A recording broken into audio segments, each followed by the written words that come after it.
On April 26, 2023, the United Nations General Assembly passed a resolution promoting cooperation between the United Nations and the Council of Europe. The resolution, which was passed with the overwhelming support of member states, aimed to strengthen the partnership between the two organizations and enhance their collective efforts in promoting peace and security and human rights around the world. But the resolution carried an important clause that drew considerable attention, in particular because of the number of countries voting in favor of it. Specifically, the resolution contained a clause that called Russia out for its military aggression in Ukraine. And while the General Assembly had previously passed a resolution condemning the war, what was notable about this resolution was the countries that voted in favor of it. Hey everyone, I'm Noah Zerbe. I'm a professor of global politics at California State Polytechnic University Humboldt. Welcome to IR Explainer, where we examine the theories and concepts behind current events in global politics.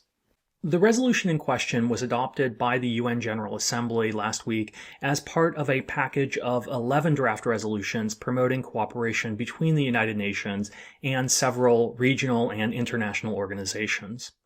The specific resolution in question here, A-Res 77/284, included a provision that read, recognizing also that the unprecedented challenges now facing Europe following the aggression by the Russian Federation against Ukraine and against Georgia prior to that, and the cessation of membership of the Russian Federation in the Council of Europe, call for strengthened cooperation between the United Nations and the Council of Europe, notably in order to promptly restore and maintain peace and security based on the respect of the sovereignty, territorial integrity, and political independence of any state, ensure the observance of human rights and international humanitarian law during the hostilities, provide redress to victims, and bring justice all to those responsible for the violation of international law.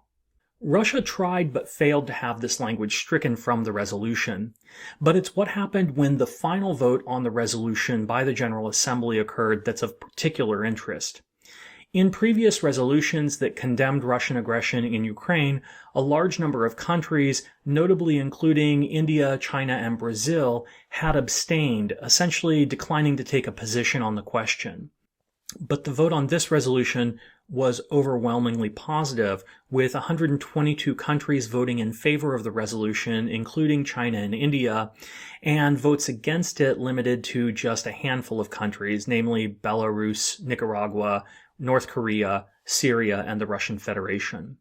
18 countries abstained from taking a position on the resolution. Neither China nor India offered an official explanation of their vote in this instance.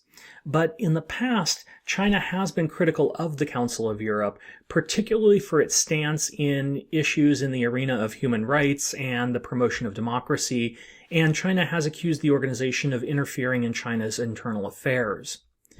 It seems highly unlikely that this move represents a fundamental shift in either India or China's policy vis-à-vis Russia and Ukraine.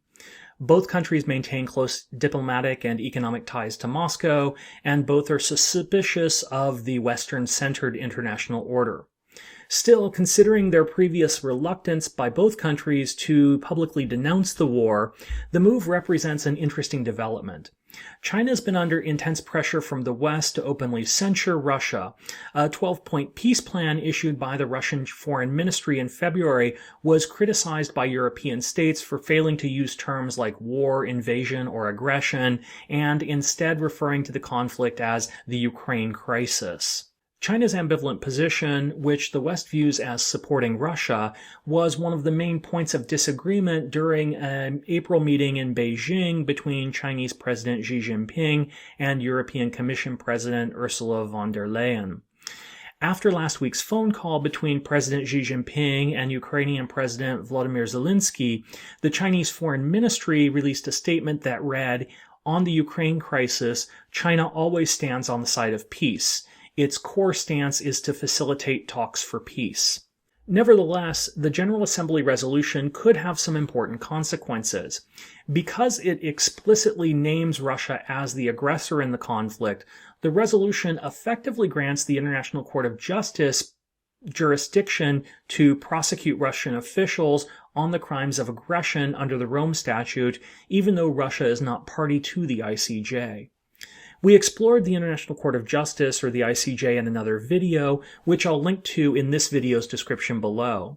But from that video, you'll likely remember that the ICJ is the principal judicial organ of the United Nations and is responsible for settling legal disputes between states, as well as for providing advisory opinions on legal questions.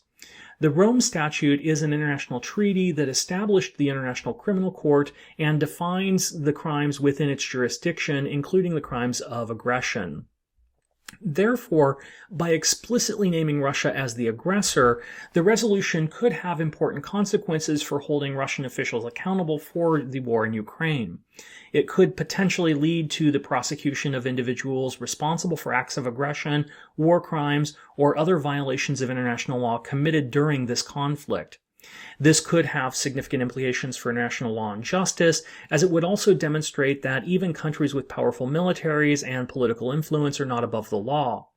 It could send a message to other countries that committing such acts of aggression will not be tolerated and could result in legal consequences. From this perspective, the resolution could carry greater weight than a resolution from the General Assembly normally would. But that's it for now. If you found this video helpful, please click the thumbs up button and consider subscribing to catch future explainers as I release them. Please leave any questions you have about this video in the comments section below, and if you have any suggestions for future explainer topics, I'd welcome those as well. Thanks for watching, everyone. Have a good day. Bye.